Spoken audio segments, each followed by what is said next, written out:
Welcome back, ladies and gentlemen. We had a thrilling conversation going on with the music with Mr. Tyler Gilbert joining us from Canada. Tyler, thanks for stopping in, man. Hey, thanks for having me. It's a pleasure. All your music's awesome. That new track, I mean, you just sent that to me, and I was like, man, I have to play that during the fundraiser. It is awesome. Oh, thank you. Well, I appreciate you guys playing it. So tell us some love to my tunes. Well, we give you lots of love, Tyler. Why don't you tell us a little bit about that song? Cultivate Madness. That's what you're talking about. Yes, sir. It's got. I've been getting a lot of good feedback from it. People, my favorite one that I got was that one guy called me Tyler Doombert, and I was like, "Ooh, I like that," because it's got that doomy sound to it.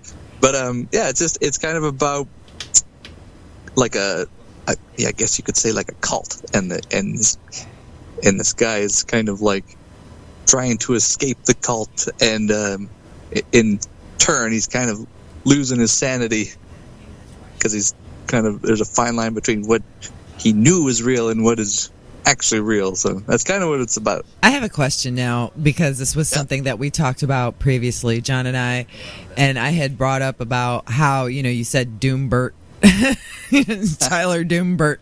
So the things that inspire you are obviously some things that might be dark. Besides that, is that where you're going to stay, is in that darkness, or have you written other songs? I know I've played Off My Feet on my show, so kind of elaborate on your inspiration as to what makes you want to write these songs that some might deem dark, and if you're progressing from that.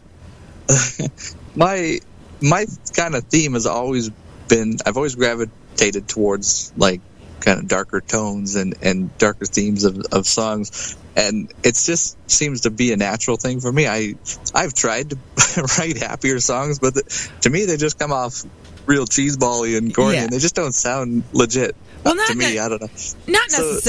Not necessarily happy, but something. You got a lot of people that will write stuff, angry stuff, sad stuff, love songs, blah blah blah. So have you dabbled in anything, other than what people might say are dark or doomy, like the kind of things? I have.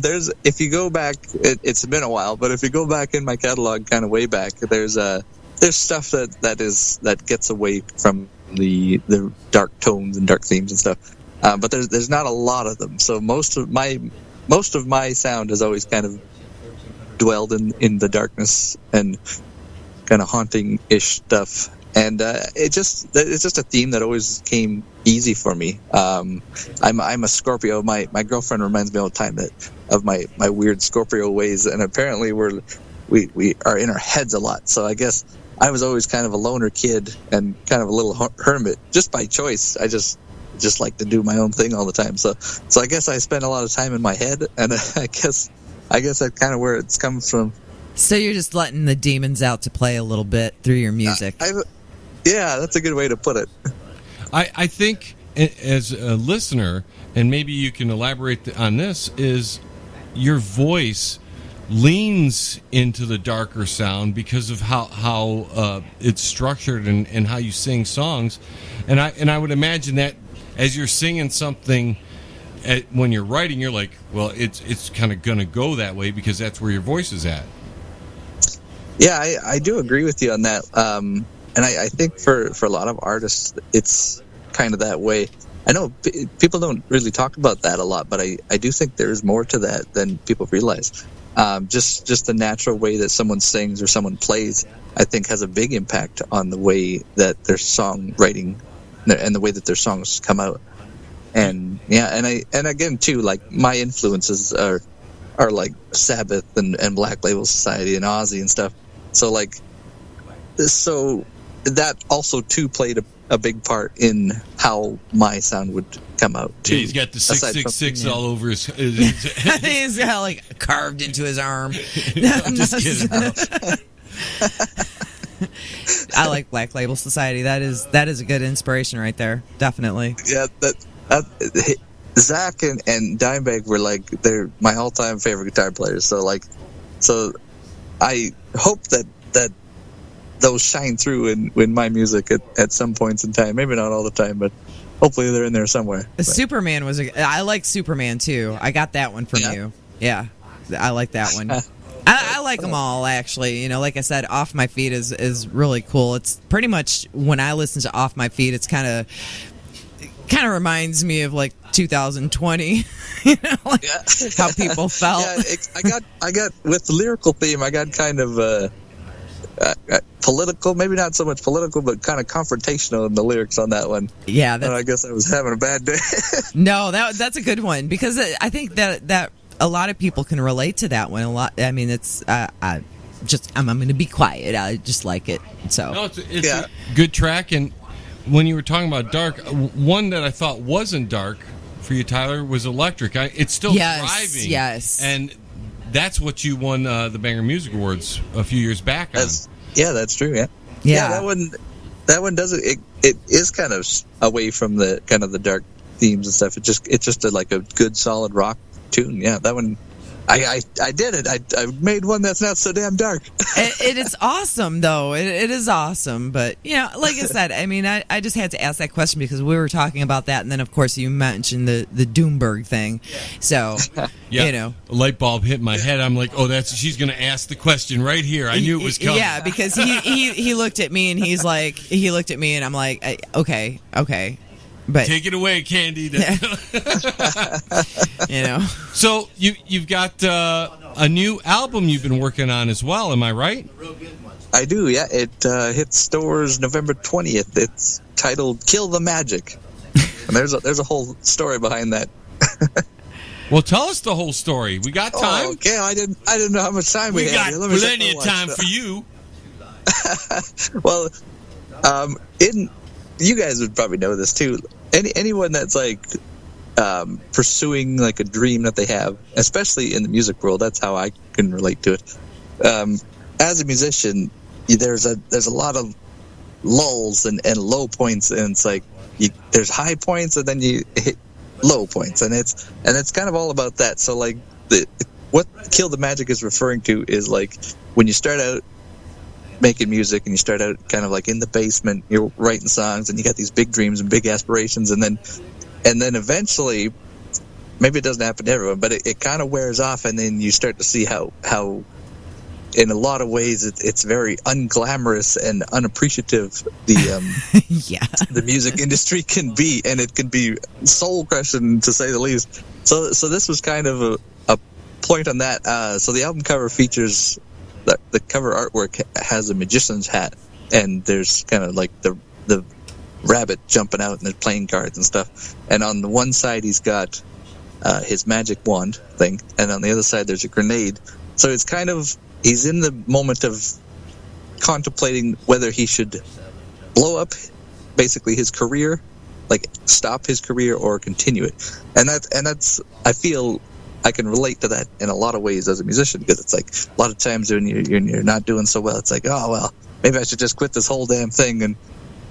But I've always found the courage, I guess, to just keep the perseverance to keep going, and it just keeps driving me. And that was always the love of music, is what you really have to appreciate and fuel, not so much like the fame and glory and that kind of crap, but like just do it for the love of it. And if you're chasing the fame and fortune and not doing it for the love, it's gonna kill that magic. It's gonna bite you in the ass. And I would have to say, yeah, that is definitely something that we touched base about, like in conversation, John and I, and we have spoken about that. Like, if you're doing things just to make the money, then yeah, you're gonna get let down and that kind of thing. But you love what you do, and it's obvious. And when what you present, it's obvious. And of course, you've got that love of music, because it shows through in what you do. So it partially is what the Banger Music Awards and Banger Music Hour is about as well. It's the lifting up and building of stuff, right, versus everybody out for themselves. Yeah. Tyler's one example, and I'm going to give you some kudos here. Tyler's one example of a great artist that should be well known, and he just, without the Banger Music Hour and Spotify and these other outlets, Right. nobody knows about him, and that would be a shame because you're really kick ass, bro. Oh, thanks, man. And that's, I gotta say too, like programs like the Banger Awards and Banger Music Hour and stuff. It's like that stuff. The musicians really gotta appreciate that much more than I think a lot of them do. But there's some that kind of take it for granted, and I think those outlets, you really gotta appreciate those things because they're doing so much for independent musicians and artists, more than I think that a lot of artists are aware of. And so yeah, definitely live in the moment. Appreciate all the moments and appreciate the people that help you in anything that you're doing. So, and doing this is for the love of it. Is definitely not for the money, as you know. No. It's for the love of hearing guys like you and the rest of the bands that we've had on today. It's been an amazing day, and so I mean, you got the new album coming out with a bunch of new tracks, and when are we going to get that? Do you have a date exactly? What was it? I missed it earlier. November 20th. It comes out. Okay. Now you're going to tour if you can? I am. I know things have been, as all musicians will speak of, it's been kind of crazy, but things are, especially, it's been a little even slower up here than down there. I know I've seen the U.S. having a lot more shows than Canada. But yeah, there's tours in the works. They're just in the process of being booked. So the plan is kind of like coming from Nashville. I'll be down there. So it'll be Nashville and then kind of Tennessee dates and then Texas dates. I'm going to be really jealous if he doesn't come to Detroit. I'm going to be jealous. Be jealous because he's coming to Nashville and I will go see him. I will be there.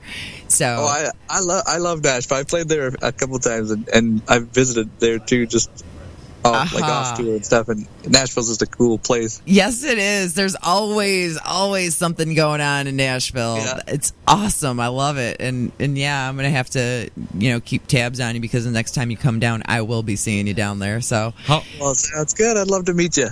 How extensive is this tour gonna be? That leg of it's kind of, it'll be broken up into different legs. So there's that leg, the Tennessee, Texas part of it, and then there'll be another kind of Western Canada part of it, and then an Eastern Canadian part, and then there'll probably be some just sparse dates throughout, kind of like Montana, Colorado, Kansas. There'll be some dates in there too. Kind of on the way home and on the way out is what you're trying to figure that out. Yeah, some of those might just actually be just kind of some. We're gonna have to move Michigan. We're going to have to move Michigan west, like four states. Maybe I can hop down there because I'll be over just above you. Maybe I can hop down. Yeah, you can drive with Candy. Why don't you just drive up there? I mean, If I'll tell you what, you got a 3-piece band, right? Yeah. You come to Detroit, you'll have a place to stay, bro. That sounds pretty good. You'll be all good, bro. I think we gotta add it to the list. My family is all from Canada, and so I've got Canadian blood in me. And every once in a while, I'm surprised I haven't done it today, but you haven't gotten an A out of me. I've been waiting. Hey, you hoser! I'm so sorry. I was gonna say. I was just talking to my brother who's a recent. He recently moved down to the States, and he let out an A when I was talking to him on the phone. He's like, I didn't say that. Okay, Tyler, why don't you tell everybody where they can find you on the internet? All right, sounds good.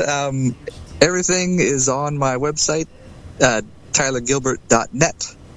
And I'm on all the social medias, on Facebook, Instagram. I'm on all the streaming sites, Apple, Spotify. Okay, Tyler, thank you so much for joining us for the Banger Music Awards. That Banger Music Awards fundraiser. I've been talking way too much. Well, thank you so much for having me. This has been awesome.